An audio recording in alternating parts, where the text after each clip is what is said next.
Номер 7 орто мектеп 7 класстар үчүн математика сабагы. Саламатсыңарбы балдар? Бүгүнкү сабагыбыздын темасы функциянын графиги. Демек, бүгүнкү сабакта биз эмне кылабыз? Силер функциянын графиги боюнча билим аласыңар. Аргумент боюнча функциянын маанисин табууга, координаталык тегиздикте чекиттер боюнча графиктерди чийүүгө, график боюнча маалыматтарды окууга көнүгөсүңөр. Анда эмесе, сабакты кайталоо максатында төмөнкү суроолорго жооп берели. Функция деген эмне? Демек, x-тын y-ден болгон көз карандылыгы кандайдыр бир эреженин негизинде. Функциянын берилүү жолдору. Туура балдар, таблица менен, формула менен, график менен жана сөз түрүндө 4 жол менен берилет. Көз каранды эмес, чоңдуктар. Мында биз функцияны y барабар fx деп жазып алсак, x бул көз каранды эмес чоңдук, y бул көз каранды чоңдук болот экен. Анда эмесе балдар, функциянын графиги деп биз эмнени түшүнөбүз? Бизге y барабар 3 бөлүнгөн x плюс 2 деген функция формула менен берилсин. Демек, биз деген биринчи таблицаны чийип алабыз. Демек, график чийүүдө дайыма таблицага маанилерин жазып, x-тын маанилерин өзүбүз тандап берип, y-тин маанилерин формулага ылайыктуу эсептеп алабыз. Мисалы үчүн -1 бирди берсек 3 чыгат, 0ду берсек 1,5 чыгат, 1ди берсек 1 чыгат, 2ни берсек 0,175 чыгат, 3ті берсек 0,6 чыгат, 4ті берсек 0,5 чыгат. Муну кантип эсептеп таап алдык? Мен бир мисалын көргөзөйүн. Так, демек, мисалы үчүн 4тү койгондо, x-тин ордуна 4тү койсок, 4кө 2ни кошсок 6 болот. 3тү 6га бөлсөк 0,5 келип чыгат экен. Эми ушул түгөйлөр боюнча -1, 3 чекитин табабыз. Демек, x огунан -1ди табабыз дагы, y огунан 3 чекитин табабыз. Демек, бул оң маани. Ошон үчүн өйдө карай барсак, 3 деген жерден экөөнүн кесилишин кызыл точка менен белгиленип турат. Андан 0ду табабыз дагы, 1,5ды табабыз. 0 деген бул эки координаталык октун кесилиши. Ошол ок боюнча өйдө карай барып, 1,5 деген чекитти таап, ошол жака чекитти коебуз. Андан 1,1. Демек, x огунан 1ди табабыз, y огунан 1ди таап, экөөнүн кесилишин кызыл чекит менен дагы белгиледик. 2 деген чекитти табабыз дагы, 0,75ди белгилейбиз. Бул 1ден кичинерээк болот. Демек, ошону көрүп турасыңар. 3тү тапканда 0,6. Демек, жарымдан бир аз чоңураак. Ал эми 4 чекитинде 0,5. Демек, 4 чекитин коюп туруп, клетканын жарымын өйдө көтөрүлүп туруп, анан чекитти белгилейбиз. Анан буларды ири сызык менен, акырындык менен бириктирип койсок, функциянын графиги келип чыгат экен. Муну дептерибизге балдар теманы жазып, чийип коебуз. Эми балдар, кийинки мисал y барабар 6 бөлүнгөн x плюс 3. Демек, бияка мен деген маанилерди берип алдым. Демек, 4 маани бердим дагы, функциянын графигин чийдим. Биринчи сүрөтүндө болсо бул чекиттерди таап алгандыгым көрүнүп турат. Андан кийин болсо, ошол чекиттерди ири сызык менен бириктирип койдук. Эми балдар, функциянын графиги боюнча, демек, дагы кошумча маалымат алабыз. Демек, бул болсо кандайдыр бир функциянын y барабар fx функциясынын графиги берилген. F деген бул кандайдыр бир эреже, көбөйтүүбү, бөлүүбү, бөлчөкпү. Демек, эреже. Ал эми x огу бул абсцисса огу деп аталат экен, y огу бул ордината огу деп аталат экен. Демек, дайыма эле түз сызык түрүндө берилиши мүмкүн эмес, же белгилүү бир тартиптеги сызык түрүндө берилбей, ири сызыктар түрүндө дагы берилиши мүмкүн экен. Бул жерде функциянын аныкталуу областын тапсак болот, маанилер областын тапсак болот экен, кайсы аралыкта өсүүчү, кайсы аралыкта кемүүчү баарын аныктап алсак болот экен. Эми балдар, демек, төмөнкү берилген функциянын графиги боюнча биз x аркылуу y-ди тапсак болот экен. Карайлы.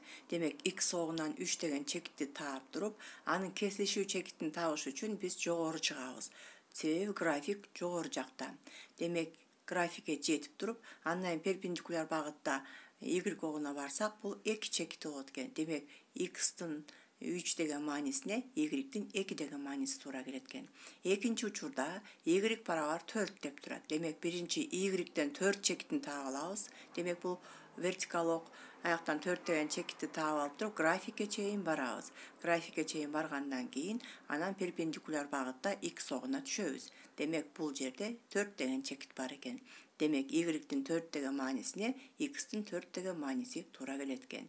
Бул жерден x-тин мааниси боюнча y-ти табууга жана y-тин мааниси боюнча x-ти табууга болоорун көрдүк.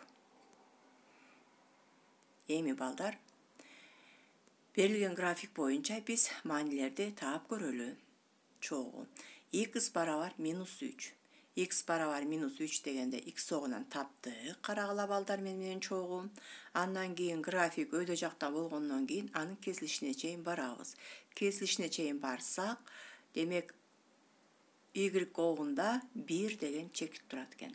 Демек -3гө 1 деген y-тин мааниси туура келет экен. Андан кийин x барабар -2. X огуна -2-ни таптык дагы, графикке чейин бардык.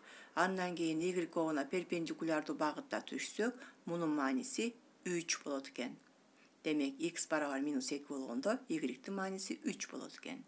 X барабар 0. Демек бул эки октун кесилишүү чекити 0ду таап туруп, биз графикке чейин барсак, ал 3 деген чекит болот экен. Демек x барабар 0 болгондо y-тин мааниси 3 болот экен. X барабар 1 болгондо, демек бул жерде график ошол 1 аркылуу өтүп атат. Ошондуктан y-тин мааниси 0 болот экен. X барабар 3 болгондо, дагы эле график ошол чекит аркылуу өтүп аткандыктан кийин y-тин мааниси 3 болот экен. Ал эми 2 деген чекитти карап көрөлү балдар. X барабар 2 болгондо, график ылдый жакта жайгашат экен дагы, биз ылдый карай түшүп туруп, y огуна чейин перпендикулярдуу багытта барсак, бул -1,5 болот экен. Мына ушинтип x-тин маанилери боюнча y-терди таап алсак болот экен. Эми балдар, китеп боюнча 288 номерди аткаралы. Y барабар x плюс 1 формуласы менен берилген функциянын графигинде a -5 4, b -0,3 0,7, s -1,2 0,2 чекиттери жатабы дейт. Демек функция формула менен берилген y барабар x плюс 1. Демек a чекитин текшерели -5 анан 4. Биринчи чекити бул x, экинчи чекити бул y болот экен. Демек x-тин ордуна x-тин маанисин, y-тин ордуна y-тин маанисин коюп текшерсек, 4 барабар -4 болуп калат экен. Демек бул учур туура эмес. Ошон үчүн барабар эмес деп коет экенбиз дагы, a чекити жатпайт дейт экенбиз. B чекитин текшерели, дагы эле x-тин ордуна x-тин маанисин, y-тин ордуна y-тин маанисин коюп эсептөө жүргүзсөк, 0,7 барабар 0,7 болот экен. Экөө барабар. Ошон үчүн B чекити жатат дейбиз. S чекитинин маанисин текшерели, демек дагы эле x-тин ордуна x-тин маанисин, y-тин ордуна y-тин маанисин коюп текшерсек, 0,2 барабар -0,2 болуп калат экен. Бул туура эмес. Башка айтканда барабар эмес. Демек S чекити жатпайт экен. Демек берилген формула боюнча чекиттердин абсцисса жана ордината окторун ордуна коюп текшерсек, барабардык туура келип чыкса, демек чекит жатат экен. Туура эмес болуп калса, анда жатпайт деген жыйынтык чыгарат экенбиз. Эми балдар, биз сабагыбызды жыйынтыктап төмөнкүдөй маалыматтарды айтып кетели. Абсциссалары аргументтин маанилерине, ал эми ординаталары функциянын тиешелүү маанилерине барабар болгон координаталык тегиздиктин баардык чекиттеринин көптүгү функциянын графиги деп аталат деп аныктама бердик. Андан кийин графикте жатуучу чекиттерди канчалык көп белгилесек жана алар канчалык жыш жайланышса, функциянын графиги дагы ошончолук тагыраак болот экен. Балдар, ИЮ тапшырмагы параграф 12, өзүңөр дагы бир сыйра параграфты карап чыгасыңар, мисалдарды карайсыңар, талдайсыңар. Номер 287 жана 290.